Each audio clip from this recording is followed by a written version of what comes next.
As a rule, ordinary people rarely go far into the forest, but the hero of today's story is an experienced forester with military experience in Canadian intelligence in the past. One morning, John was walking in the woods near his cabin. Suddenly, he stopped as a shrill howl rang out in the area. He dropped his equipment and the tools he took to measure the diameters of the trees and slowly walked towards the sound. After a while, through the low vegetation, the man came out into a forest clearing. He collided with a large she-wolf. Her paw was trapped in a trap, and she was frantically trying to free herself. But after a while, she gave up and lay down on the ground again. The wolf looked very tired, as if she had lost all hope of getting free. John was shocked. He wanted to help the animal, but when he got closer, the wolf growled. The fur on her back stood on end, but more from fear than from real anger. The predator jerked its paw sharply, hoping that it would be able to free itself and escape. But my strength was running out. John stepped back, not wanting to get injured and disturb the wild animal. Then he noticed something unexpected. The wolf was clearly a female, but that in itself was not surprising. Her udder was full of milk. This meant that somewhere there must be her cubs, who were eagerly waiting for their mother. If they are still alive, cubs fed by their mother cannot survive for long without her. And so it turned out. A small wolf cub was peeking out in the bushes nearby. Most likely the kid was not alone. Apparently, because of the offspring, the wolf was so aggressive, tried to protect them, but could not overcome the poacher's trap.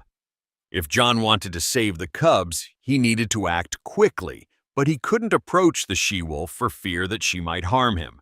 After all, a wild animal in such a tense situation is unpredictable. At the same time, the wolf was on the verge of death. It looks like she lost a lot of blood due to the wound on her paw. If she was left alone, death would be inevitable, and within a day or two. In addition, poachers or other predators could come for their prey. John understood this and did not want to bring the situation to this. After everything he's been through in life, he's become someone who never gives up. He wasn't ready to give up on this dying she-wolf. He knew that every second he wasted could mean that this wolf or one of her cubs would not survive. It was necessary to act right now. John braced himself. He crouched down and slowly began to approach the she-wolf. He gently touched her paw. To his surprise, she didn't react. She was already completely exhausted. "It's now or never." He carefully separated himself from the wolf with one hand, which he wrapped with a jacket to protect in case of aggression, and with the other hand pressed the trap mechanism to release her, but it did not open. The paw remained locked. The trap probably jammed due to the powerful jerks when the wolf was trying to escape. John didn't have time to think. He leaned on the trap with both hands, despite the safety of leaving his neck uncovered, and he succeeded. The wolf did not resist, occasionally regained consciousness and growled. Then the man lifted the wolf on his shoulder and dragged her to his hut.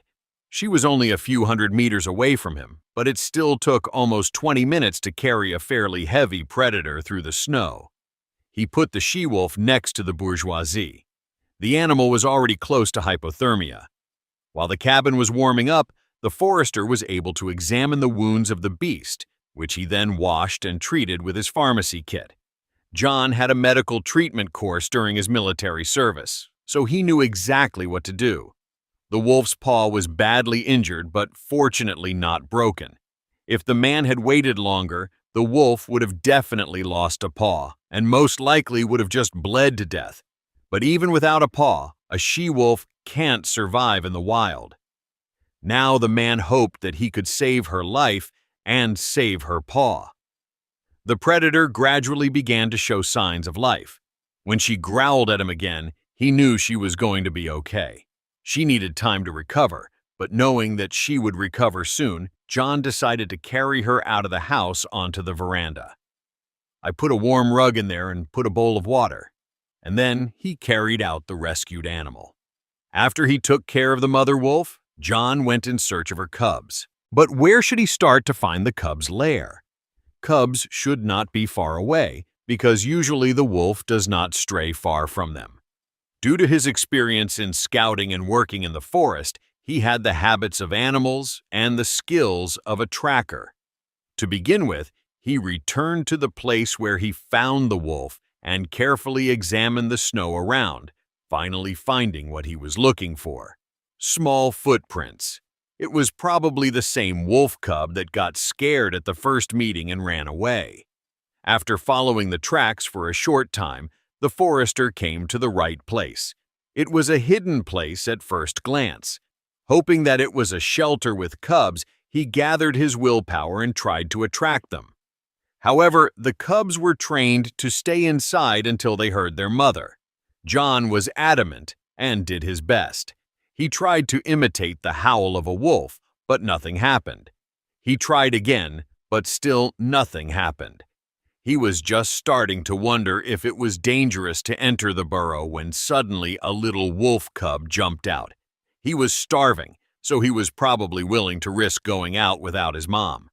When the first and bravest kid came out, the others soon followed.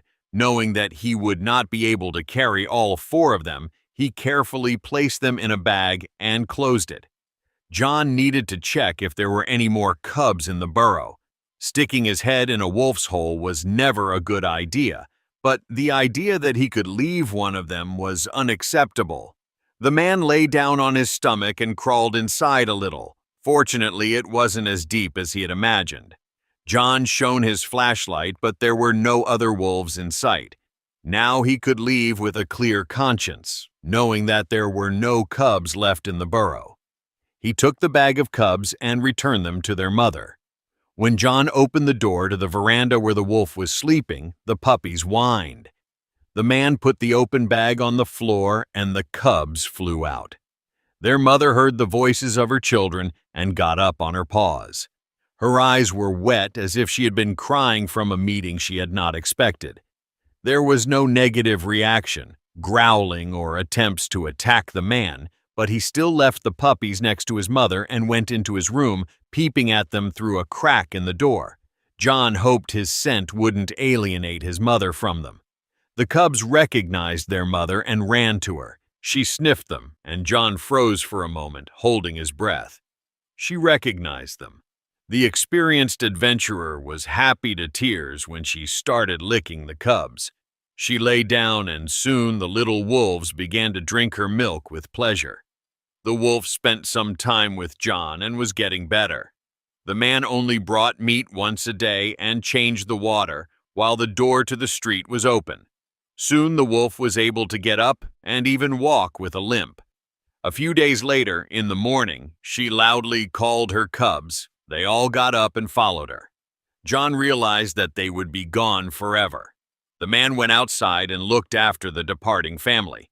The wolf walked 20 meters and turned around. He could tell by her eyes. It was boundless gratitude to this particular person, but at the same time caution towards people in general, because of bad people, the wolf almost died. Her children almost died.